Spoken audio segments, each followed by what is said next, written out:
नमस्कार मित्रों, village culture channel पर आपका एक बार फिर से स्वागत है। आज दोस्तों आपको राजा शांतनु की कथा सुनाएंगे। राजा शांतनु कौन थे? राजा शांतनु भरत के पुत्र थे। हमारा भारतवर्ष भरत के नाम से ही भारतवर्ष पड़ा है। जो राजा भरत थे, जो वो पूरी पृथ्वी को जीतकर वापस अपने मॉल लौट रहे थे, तभी से यह नाम भारतवर्ष से भारत पड़ गया। और पहले इसका नाम आर्यावर्त था। तो चलिए देर न करते हुए आपको राजा शांतनु की कथा सुनाते हैं। एक बार क्या हुआ दोस्तों, राजा शांतनु के कोई संतान नहीं थी। तो राजा शांतनु वो चिंतित रहते थे। वो एक दिन घूमते घूमते गंगा नदी के किनारे चले गए। गंगा नदी के किनारे गंगा का जल पिया और वो ऐसे ही सोच रहे थे। तो वहां से गंगा प्रकट हुई, जैसे एक स्त्री प्रकट हुई और जल से बाहर आई। और शांतनु उस स्त्री को देखकर खुश हो गए। उस स्त्री पे इतना मोहित हो गए, अब उनको राजपाट वगैरह वगैरह कोई चिंता ही नहीं रही। तो वो सोचने लगे और स्त्री से कहा कि आप कौन है स्त्री? वो बोली कि मैं गंगा। राजा शांतनु कहने लगे कि मैं आपसे विवाह करना चाहता हूं। तो गंगा ने कहा आप विवाह करना चाहते तो आज नहीं, आप कल आइए, मैं आपको कल उत्तर दूंगी कि मैं आपसे विवाह करूंगी या नहीं करूंगी। ऐसा कहकर गंगा वापस पानी में चली गई और शांतनु अपने महल में आ गए। अब शांतनु को नींद नहीं आ रही थी, रात लंबी लग रही थी कि कब सुबह हो और जल्दी मैं गौरव को रथ को खींचूं और गंगा के किनारे तट पर ले जाऊं। तो सुबह हुई, राजा शांतनु हाथ मुंह धोया, निवृत्त हुए और अपने रथी से कहा चलो सारथी गंगा के किनारे रथ ले चलो। सारथी रथ को गंगा के किनारे ले गया। गंगा उसी समय जल से प्रकट हुई और राजा शांतनु के पास है। राजा शांतनु ने कहा हाँ गंगे बोलो, मैं विवाह करना चाहता हूं। तुमने बोला कि कल बताऊंगी, आज बताओ क्या बताना चाह रही हो? तो गंगा ने कहा कि हे राजा शांतनु, मैं जो भी करूं, कुछ भी करूं, आप मुझसे यूं मत कहना कि तू क्या कर रही है। आप केवल मौन रहेंगे। अगर मेरे को पूछ लिया आपने कि तू ये क्या कर रही है, तो मैं उसी वक्त आपको छोड़कर चली जाऊंगी। और राजा शांतनु गंगा पर मोहित थे। जब वो ज्यादा मोहित हो गए तो उन्होंने कोई सुध बुध किए बगैर वचन दे दिया कि जो तू आज से कहेगी, मैं यूं नहीं पूछूंगा कि तू क्या कर रही है, जो तू करेगी सो मैं उसे समझूंगा कि तू अच्छा कर रही है। ऐसा वचन राजा ने उनको दे दिया। क्या दोस्तों ऐसा वचन देना चाहिए? बिल्कुल नहीं देना चाहिए, क्योंकि वो एक राजा है, राजा को नहीं देना चाहिए। एक साधारण पुरुष तो दे सकता है, लेकिन राजा के बहुत कर्तव्य होते हैं। वो राजा होता है और प्रजा का भार संभालता है। जब वो ऐसा वचन दे देता तो वो बिल्कुल उलझ जाता है। तो ऐसा वचन दे दिया और गंगा को विवाह करके अपने महल लेके आ गए। अब वो महल में 3 मिनट तक महल से बाहर नहीं निकले। तब मंत्री और प्रजागण ये चिंता करने लगे कि आखिर ऐसा क्या हो गया, राजा 3 मिनट तक महल से बाहर नहीं निकले, शादी करके 3 मिनट से बाहर निकले। तब प्रजा उनका इंतजार कर रही थी और कह रही थी महाराज 3 मिनट से आप महल से बाहर नहीं आए। ये प्रजा, ये राजपाट ऐसे थोड़ी चलता है। राजा ने कहा कि मैंने विवाह किया है। और उनके मंत्री थे जो प्रजा को समझाया भी महाराज ने विवाह किया है तो थोड़ा टाइम उनको देना चाहिए, महाराज के लिए भी समय देना चाहिए। ठीक है, जो हो गया सो हो गया। और फिर राजपाट संभालने लगे। जब 9 माह बीते तो गंगा का एक पुत्र हुआ। पुत्र जन्मते ही गंगा ने अपनी झोली में लिया और उसको लेके महल से बाहर जा रही थी। शांतनु ने खिड़की से देखा कि वो गंगा पुत्र हुआ जो वो लेके जा रही है। राजा शांतनु उसके पीछे पीछे चल दिए, पीछे भागते हुए चल दिए और जाके देखा गंगा उस पुत्र को पानी में बहा रही है। अब राजा शांतनु उसको पूछ भी नहीं सकते थे कि तू इसको क्यों बहा रही है, तू पानी में क्यों डाल रही है, और वो पूछे तो उसको छोड़कर चले। अब ऐसा वचन दे दिया, फंस गए वो तो, पुत्र को बहा दिया। शांतनु कुछ ना कर सके, जीव को समझाया और वापस अपने महल में आ गए। अब राजा शांतनु देख दुखी रहने लगे और पहुंच भी नहीं सकते थे क्योंकि वो मनमाना अपराध है, उन्होंने खुद अपराध किया था। अब किसी को क्या कहे। अब मंत्री संतरी सब कुसर करने लगे कि ये कौन है, राजा किसको शादी करके लाए जो अपने ही पुत्र को पानी में बहा दिया और कुछ तक नहीं किया, और राजा शांतनु ने उसको कुछ भी नहीं बोला। लेकिन वो डर के मारे राजा को नहीं कह सके। फिर 9 माह बीते, फिर पुत्र जन्मा और वो पानी में बहाने के लिए जा रही है। तो राजा शांतनु अपनी खिड़की से देखते हैं कि मेरी रानी पुत्र को लेकर जा रही है। राजा शांतनु से रहा नहीं गया, फटाफट दौड़े, पीछे गए, देखा तो वो पानी में बहा रही है। राजा शांतनु रोने लगे वहां पे, लेकिन अब पूछ नहीं सके क्योंकि पूछे तो वो रोज के मतलब वचन के अनुसार वो वापस है अपने गंगा लोक में चली जाए। ऐसा करके उसने 6 पुत्रों को बहा दिया।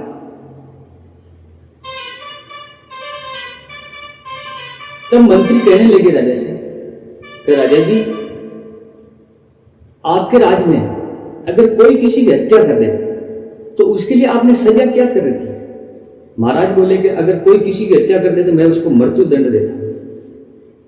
तो मंत्री जी बोले, हे महाराज, वो स्त्री 6 बालकों को नदी में बहा चुकी है, उसके लिए आपने क्या सजा रखी है? अब राजा जी बिल्कुल फंस गए क्योंकि उसके मंत्री ने सवाल किया, क्योंकि 6 पुत्रों को वो एक औरत ने बहा चुकी नदी में और आपने उसे कोई सजा नहीं दी। क्यों नहीं दी? कि वो आपकी पत्नी है और आप पूछ ले तो वो रोज के चली जाए वचन के अनुसार, इसलिए आप उसको सजा नहीं दे रहे। क्या मर्यादा लगत में जाती है कि आपके घर का कोई भी पाप करे तो आप कुछ नहीं करेंगे, दूसरा पाप करे तो मृत्यु दंड देंगे? क्या एक राजा का ये न्याय है? तो अन्याय क्या है राजा, मैं वो भी समझ लीजिए। अब राजा क्रोधित होकर मंत्री से कहने लगे कि मैं पूछ सकता तो पूछ भी लेता, मंत्री जी आप मुझे इतना जलील कर रहे हैं तो आप महाराज उस स्त्री को काढ़िए बाहर अपने घर से, क्योंकि वो 6 पुत्रों को बहा चुकी है, अपने मासूम पुत्रों को। अपनी ही कोख से जन्म देकर कोई स्त्री अपने पुत्र को मार दे, भला वो स्त्री नहीं है, वो तो करकसा औरत है। ऐसी औरत का तो मुंह देखना भी पाप है। अब राजा पर दबाव पड़ने लगा जोरदार, लेकिन रानी बहुत प्रिय थी, गंगा बहुत सुंदर थी, राजा उस सुंदरता पे मोहित रहते थे। अब राजा क्या करे, मनमाना अपराध हो गया, न तो किसी से कह सकते थे न किसी से सह सकते थे, ऐसी पीड़ा वो झेल रहे थे। फिर क्या हुआ आगे? 7वां पुत्र जन्मा। तो राजा अपनी खिड़की से देखे तो बहाने जा रही है, उसको पानी में बोवाने के लिए जा रही है। राजा पीछे भागे, जैसे ही उसको पानी में छोड़ने के लिए हाथ बढ़ाया, राजा शांतनु ने झटपट गंगा को रोक दिया कि गंगे रुक जाओ, तू ये क्या कर रही है? अरे तू कैसी औरत है, अपने ही पुत्रों को पानी में बहा जा रही है, तुझे दया भी नहीं आ रही? क्या मां की ममता ये होती है? तो गंगा ने कहा कि हे राजा शांतनु, आपने मुझे वचन दिया कि मैं कुछ भी करूं आप मुझे कुछ नहीं कहेंगे, ऐसा वचन दिया, आप वचन भंगी हैं, आपने अपना वचन भंग कर दिया है, आप भरतवंश के वंश से ताल्लुक रखते हैं और अपना ही वचन तोड़ दिया। तब शांतनु ने कहा कि ये भरतवंशी इतना जलील हो गया है कि तुमने इतने पुत्रों को बहा दिया है, कोई भी पिता, कोई भी इंसान, स्वयं भगवान भी सहन नहीं कर सकता। तूने तो मुझे इतना सहन करवाया और इतने पुत्रों को तूने नदी को बुआया, आज मैं नहीं रुक सकता। बता बता, ऐसा क्या कारण है जो तू अपने पुत्रों को बहा रही है? तो गंगा ने कहा कि ये देवताओं के पुत्र हैं, वो ये वसु है जो श्राप के कारण धरती पे भटकने के लिए भगवान ने इनको श्राप दे दिया था किसी। तो इनका उद्धार करने के लिए मैं इनको जन्म दे देकर इनको जल्दी जल्दी मारकर इनको वापस देवलोक भेज रही हूं। मैं ऐसा काम कर रही हूं, मैं गलत नहीं हूं राजा। राजा बोले, तो क्या मैं गलत हूं अपनी जगह पे?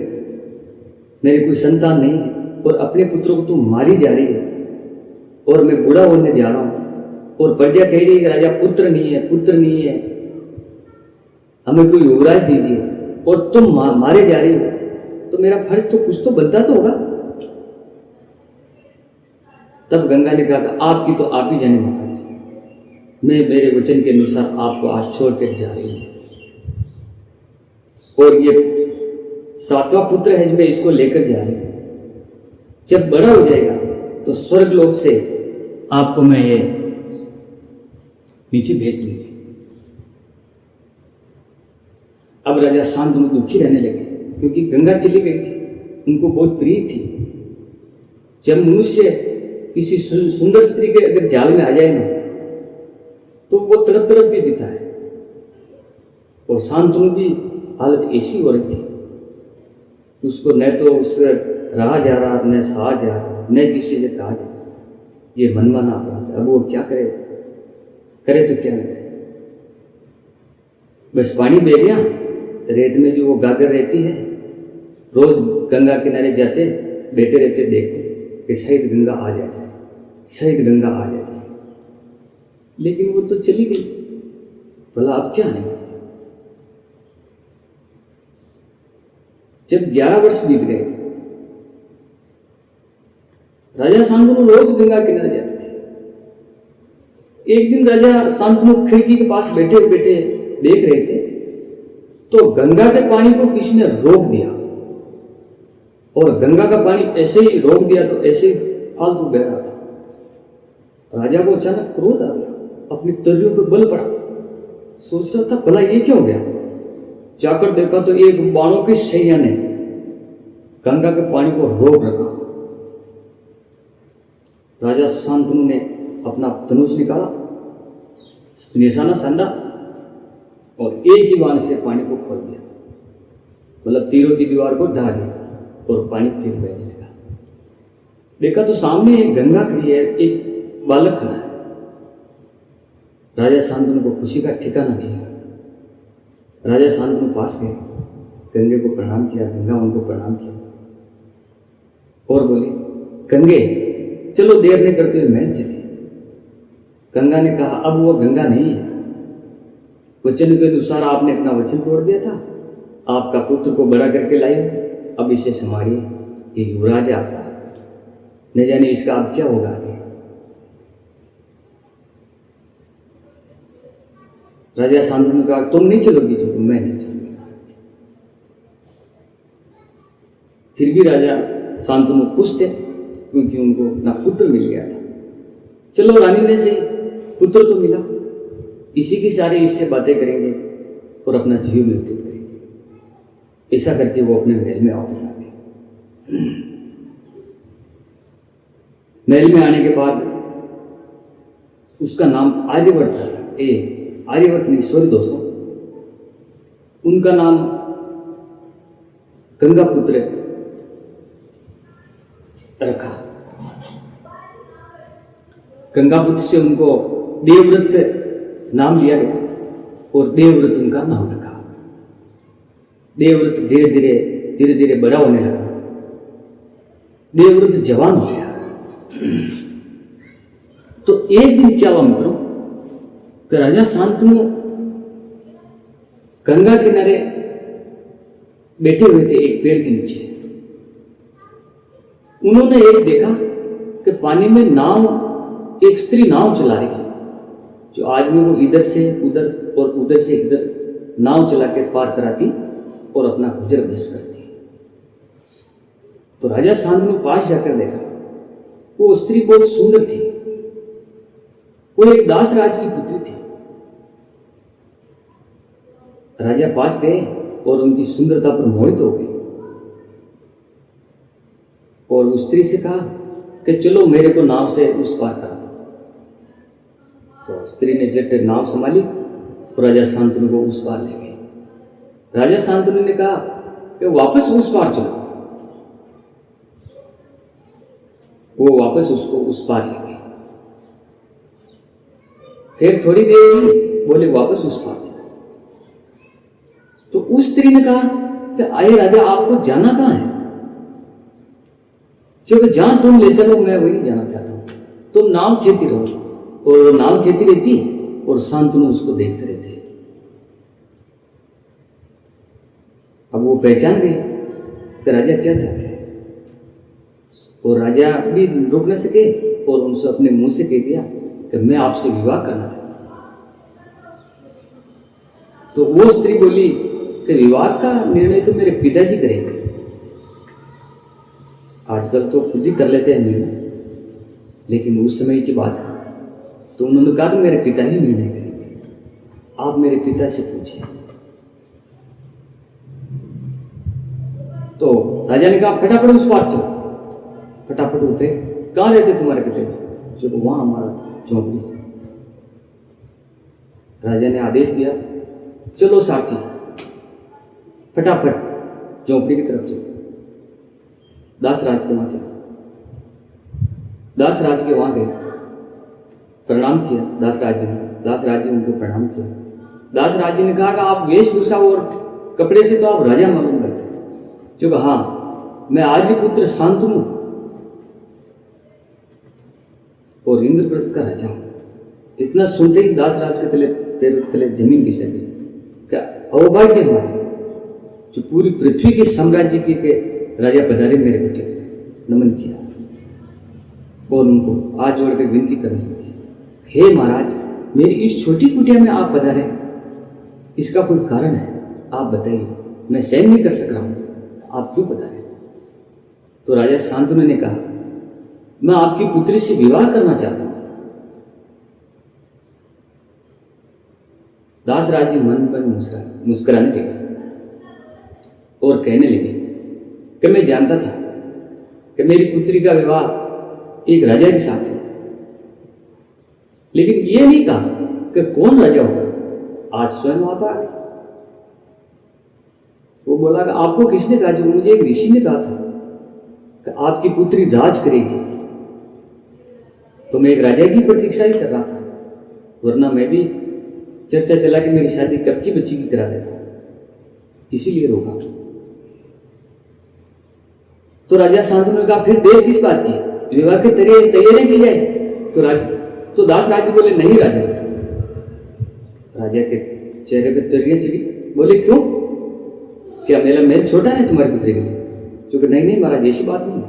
जो फिर कि आप मुझे ये वचन दीजिए राजा कि मेरी पुत्री के अगर कोई भी बाल बच्चा जन्मे, पुत्र जन्मे, तो राज सिंहासन पे वो बैठेगा, वो राज करेगा। अब दोस्तों, ये बात पहले ही है कि गंगा पुत्र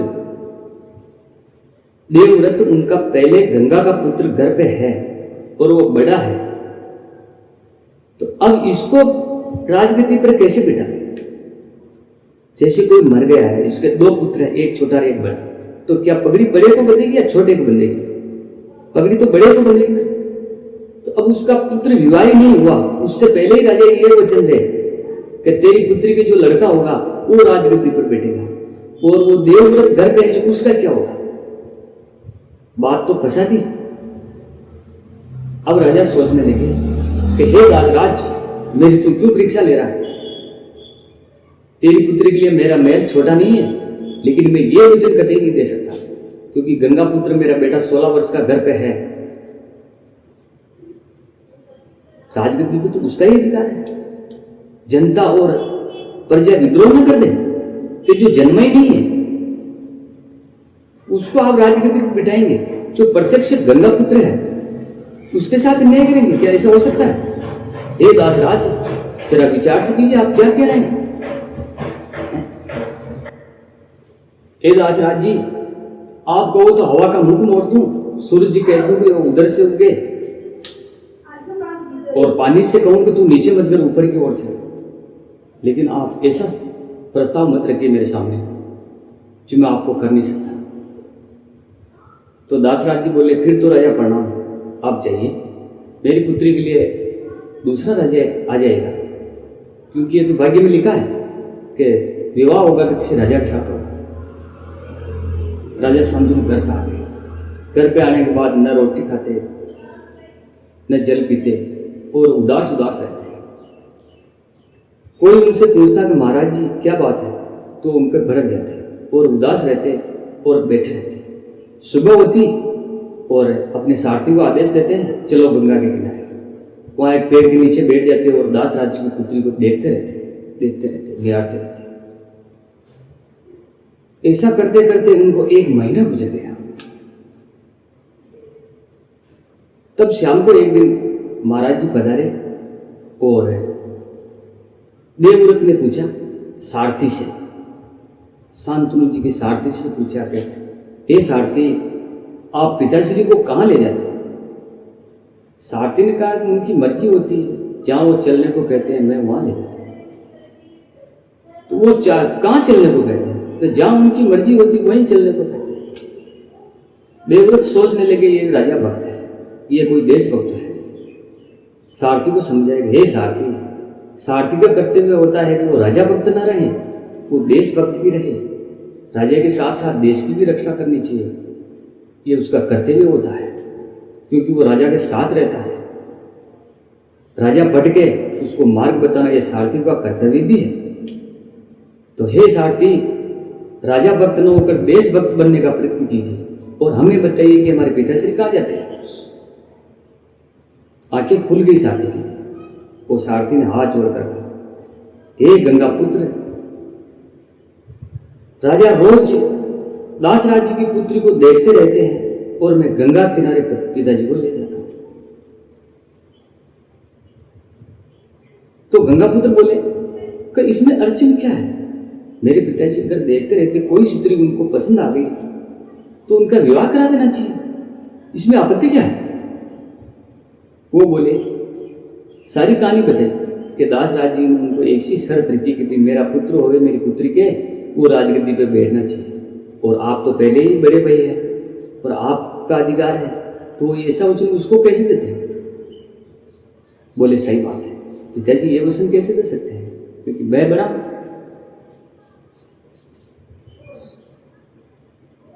अब क्या हुआ दोस्तों? तब गंगापुत्र ने अपने रथ को रात्रि होने का भी उन्होंने इंतजार नहीं किया। जैसे ही सुबह हुई, पहली किरण के साथ सारथी को आदेश दिया, सारथी फटाफट रथ खींचो, और रथ खींच के दासराज जी की झोपड़ी के पास ले जाओ। गंगापुत्र गए, प्रणाम किया। दासराज जी ने कहा, मैं जानता हूं गंगापुत्र, आप आने वाले हैं। दासराज, आप जानते हैं तो फिर क्या आदेश है? क्या मेरा महल आपकी पुत्री के लिए छोटा पड़ता है? क्योंकि ऐसी बात नहीं, आपका महल तो बहुत बड़ा है, वो पूरी आर्यवर्त और भरतवंश की राजधानी भी है, भला वो छोटा कैसे पड़ सकता है? लेकिन मुझको तो एक वचन चाहिए कि मेरी पुत्री के जो पुत्र होगा वो राज करना चाहिए, राजगद्दी पर वो बैठेगा। तो अब आर्यवर्त उसने देवव्रत ने कहा, ठीक है, ये वचन आपको मैं देता हूं, क्योंकि पिछाश्री तो दे नहीं सकते, वो तो मुझको घोषित कर दिया है, दासराज जी मुझको घोषित कर दिया, मुझको युवराज बना चुके हो। तो अब वो दो युवराज तो नहीं बना सकते ना, किसी एक गद्दी पर दो राजा को तो नहीं बिठा सकते ना। लेकिन ये मैं वचन देता हूं कि आपकी पुत्री के पुत्र होगा, वो राजगद्दी पर बैठेगा। और मैं युवराज आपको ये वचन देता हूं कि मैं राजगद्दी पर नहीं बैठूंगा, आपकी पुत्री के जो पुत्र होगा वो राजगद्दी पर बैठेगा। और अब विवाह की तैयारियां करेंगे।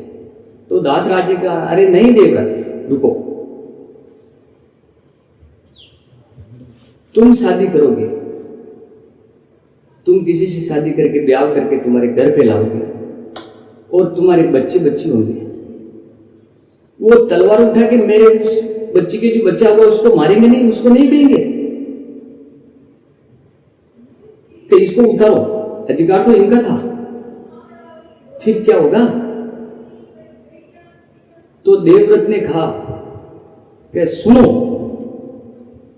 ए चारों दिशाओं, ए दसों दिशाओं, आकाश पाताल सब सुनो, ए वृक्षों सब सुनो, मैं गंगापुत्र भीष्म ये प्रतिज्ञा करता हूं कि जब तक जीऊंगा मैं विवाह ही नहीं करूंगा, तो मेरी कोई संतान ही पैदा नहीं होगी।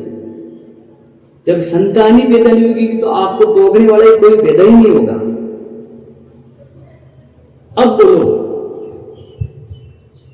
दासराज का दिमाग किसने, उसने भीष्म को प्रणाम किया, उसी वक्त से वो भीष्म कहलाएंगे। भला इतनी भीष्म प्रतिज्ञा कोई कर सकता है अपने पिता के लिए? वो जीवन भर ब्रह्मचर्य का पालन करेंगे, किसी से विवाह ही नहीं करेंगे, तो संतान ही पैदा नहीं होगी तो आपत्ति नहीं करेंगे कोई। तो ऐसे भीष्म के लिए उनको प्रणाम है। फिर दास राज की पुत्री को घर लेके आए। घर लेके आ गए तो राजा शांतनु देखा, क्या पुत्र इनको जो, हाँ पिताजी, आप जो नहीं हिचकिचा रहे थे जबरदस्ती, ये वचन मेरी वजह से आप दे सकते थे कि पुत्र उसने तो ये मांगा था मुझसे कि मेरी पुत्री का जो बच्चा होगा वो राज करेगा। तो इसमें पिताजी मैं वचन देके आ गया ना, मैं ब्रह्मचर्य का पालन करूंगा आज से। और भीष्म शांतनु की आंखों से आंसू बहने लगे। शांतनु ने उनको आशीर्वाद दिया कि जाओ गंगा पुत्र, जब तक जियोगे तब तक जियो, ये मेरा आशीर्वाद है, तुम्हें कोई मार नहीं सकता, इच्छा मृत्यु को वरदान देता। जब तुम्हारी इच्छा होगी तभी तुम्हें मौत आएगी, बाकी तुम मरोगे नहीं। तो ये भीष्म की कहानी थी दोस्तों। आपको भीष्म की कहानी कैसी लगी ये दोस्तों कमेंट करें और वीडियो को लाइक करें। अगर आपको ये कथा पसंद आई तो सब्सक्राइब करें। जय हिंद दोस्तों, आपका कल्याण हो, आपका दिन शुभ हो, आपका दिन मंगलमय हो। नमस्कार मित्रों।